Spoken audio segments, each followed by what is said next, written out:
ان لوگوں کو اجر عطا کرے گا نا جن پر دنیا میں مشکلات آتی رہی. تو فرمایا وہ لوگ سوچیں گے کہ یہ تو مشکلات تھوڑی تھی، کاش کبھی زیادہ آ جاتی نا، کاش ہمارے وجود کینچیوں سے کاٹ دیے جاتے. وہ لوگ سوچیں گے، اور وہ بھی سوچیں گے جن پر مشکلات نہیں آئی تھی کہ کاش کبھی ہم بھی اس چکی سے پس کے آتے نا. اس سے زیادہ بھی کوئی اجر ہو سکتا ہے کہ رب کہتا ہے ان اللہ مع الصابرین، جو مصیبت پہ صبر کر دے اللہ اس کے ساتھ ہے. معیت الہی اس شخص کو نصیب ہو رہی. رحمت خداوندی سے کبھی نظر نہ ہٹائیں. آتی رہتی ہیں مشکلات، آتے رہتے ہیں دکھ، ہو جاتی ہیں غلطیاں، کمزور ہے انسان، کر بیٹھتا ہے گناہ بھی. لیکن ایک گناہ میرا ماں پیو ویکھے، ایک گناہ میرا ماں پیو ویکھے تے دیوے دیس نکالا، تے لکھ گناہ میرا مولا ویکھے تے پردے پاون والا. ڈھال دیتا ہے رحمت کا پردہ، کرم ہو جاتا ہے. رحمت الہی سے کبھی توجہ نہ ہٹے. اپنے دل کو ٹھنڈا رکھنے کے لیے، طبیعت کو سکون میں رکھنے کے لیے رحمت. حضور علیہ السلام فرماتے بندے سے غلطی ہو جاتی ہے، پھر وہ اللہ کی بارگاہ میں توبہ کرتا ہے تو رب فرشتوں سے فرماتا ہے میرے بندے کو پتا ہے کہ میرے علاوہ معاف کرنے والا کوئی. تو دیکھو نا وہ آ گیا ہے. تو فرشتے اپنے مالک کی بات کی طرف متوجہ ہوتے ہیں تو رب فرماتا ہے گواہ ہو جاؤ میں نے اسے معاف کر دیا ہے. حضور فرماتے ہیں اس بندے سے پھر غلطی ہو جاتی، وہ پھر عرض کرتا ہے مالک بھول گیا تھا، غلطی ہو گئی، خطا ہو گئی، گناہ ہو گیا. تو اللہ فرماتا دیکھا نا میرے بندے کو پتا ہے میرے سوا معاف کرنے والا کوئی نہیں، تو جاؤ گواہ ہو جاؤ میں نے معاف کر دیا. حضور فرماتے تیسری بار پھر غلطی ہو جاتی، یہ پھر آ جاتا ہے. تسی تے میں دسو ہاں جڑا 3 واری آوے او دا علاج کی ہے؟ اسی کہنے ہیں تو باز آنا، کہنے ہیں کہ نہیں تو نے ٹھیک ہونا، تو نہیں ٹھیک ہو سکتا، تو نے نہیں باز آنا، تیرا علاج اب جا دوڑ جا، تیرا کوئی حل نہیں. حضور فرماتے ہیں 6 بار آ گیا، تیسری بار آ کے کہتا اللہ معاف کر دے، تو اللہ کہتا پتہ نا میرے بندے کو میرے علاوہ معاف کرنے والا کوئی نہیں، گواہ ہو جاؤ میں نے اسے معاف کر دیا. گویا وہ جب جب آتا رہتا ہے رب تب تب اسے معاف فرماتا رہتا. رحمت داد دریا الہی، یہ درویشوں نے جو باتیں کی ہیں بڑی سوچ سمجھ کے کی. رحمت داد دریا الہی ہر دم، رحمت دا دریا الہی ہر دم وگدا ہے. میں نے اگلا شعر نہیں پڑھنا، اتنا ہی میں ایک مصرے میں بات کرنی ہے صرف. رحمت دا دریا الہی، اگلا مصرع نہیں کہنا. اس کا معنی کیا ہے سمجھو. درویش کہتے ہیں ایسا نہیں ہوتا کہ کبھی کبھی رحمت ملتی ہے، ہر دم وگدا ہے تیرا. رحمت دا دریا الہی ہر دم، ہر دم دم دم ہر دم وگدا تیرا. بس جے وچوں ایک قطرہ بخشے نا مینوں بھی تے کام بن جاندا ہی. دم دم ہر دم سے بندے کو اللہ کی رحمت ملتی ہے، ہر وقت کرم ہوتا ہے، ہر وقت.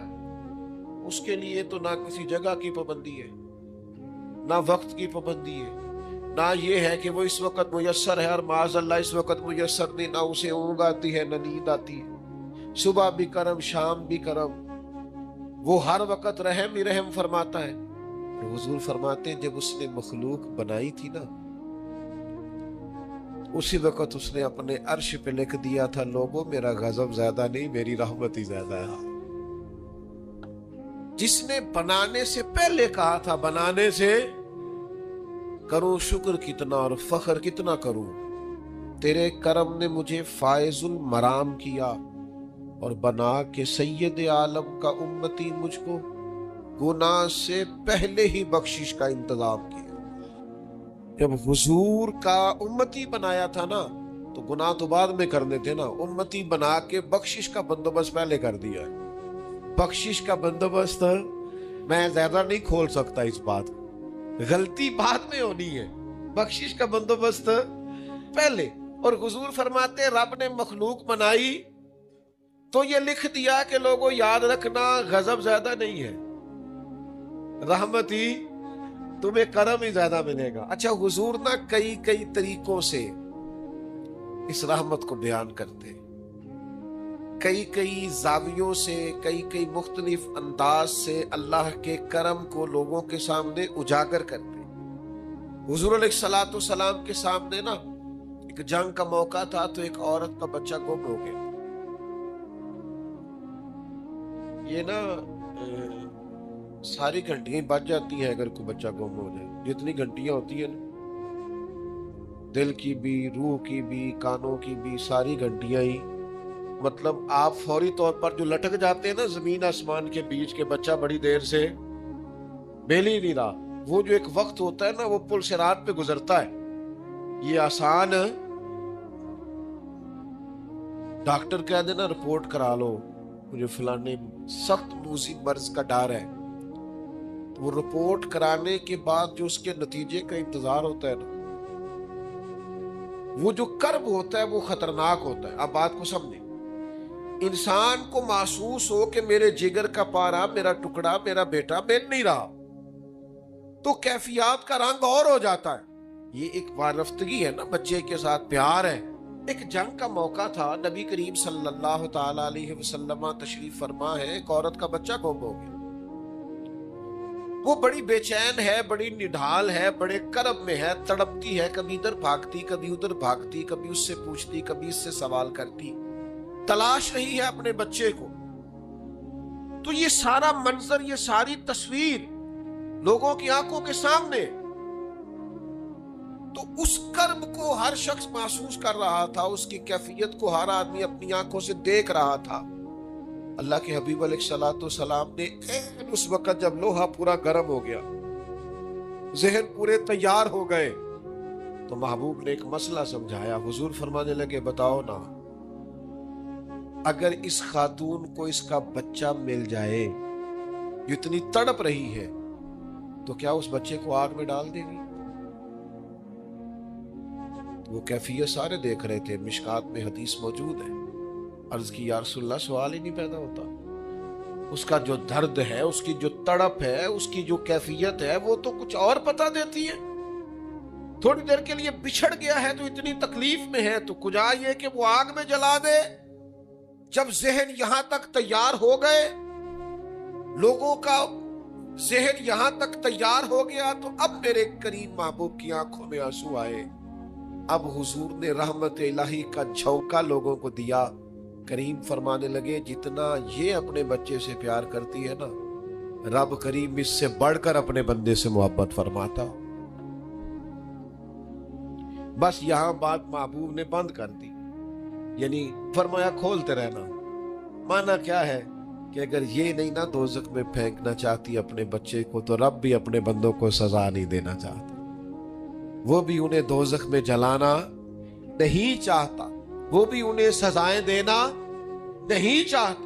بھائیو یاد رکھیے گا اور سمجھیے گا، اپنی توجہ ہر وقت اپنے مالک کے کرم کی طرف رکھیں، ہر وقت اللہ کی عطا کی طرف۔ یہ جو مایوس لوگ پھرتے ہیں نا، اور مایوس باتیں کرتے ہیں، اور یہ جو کہتے ہیں کہ میں بڑا تھک گیا ہوں اور میں بڑا تنگ آ گیا ہوں، اور اب مجھے لگتا ہے کہ یہ چیزیں میرے کنٹرول میں نہیں آئیں گی، اور حضرت میں نے بڑی کوشش کی، جو قدم آگے لے جاتا ہوں وہی میرا پیچھے ہوتا ہے، اور بعض کہتے ہیں جی میرے ساتھ ہی ایسا کیوں ہوتا ہے، آخر میں ہی ساری زندگی اس طرح کیوں ہوں، فلان جگہ بھی ناکام ہوا، فلان جگہ بھی۔ اور میرے بھائی، جس طرح کا انسان گمان کرتا ہے، رب بھی اسی طرح کا معاملہ فرماتا ہے۔ تیری طبیعت ہی نہیں بن پا رہی کہ تو رحمت کی طرف متوجہ ہو، تیرا خیال ہی نہیں بن پا رہا کہ اس کے کرم اور عطا کی طرف تیرا دھیان جائے، تو نے اپنے اوپر مایوسیاں پوری طرح طاری کر لی ہے۔ بندہ مومن کبھی اپنے رب سے مایوس ہو سکتا؟ اس کی توجہ ہر وقت اس کے کرم کی طرف رہتی، اس کی توجہ ہر وقت اس کی عطا کی طرف رہتی۔ لیکن اب بعض لوگوں پر یکدم کرم آیا، چھایا، صحابی رسول ہے، ولیوں سے، غوثوں سے، کتبوں سے، ابدالوں سے،